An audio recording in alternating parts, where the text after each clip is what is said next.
A chance de treinar o Neymar? De recuperar a Neymar, lo mismo que Pedrito. E de recuperar a Messi.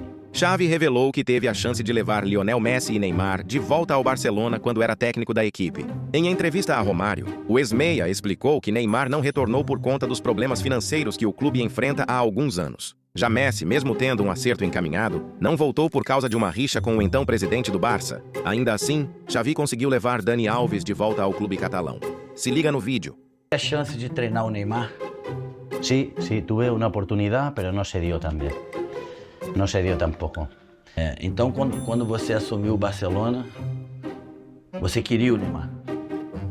Mira, yo he tenido la oportunidad de recuperar a Dani Alves, de recuperar a Pedrito, pero el tema económico no nos daba. De recuperar a Neymar, lo mismo que Pedrito. Y de recuperar a Messi. Messi no quiso el presidente actual, pero estaba hecho.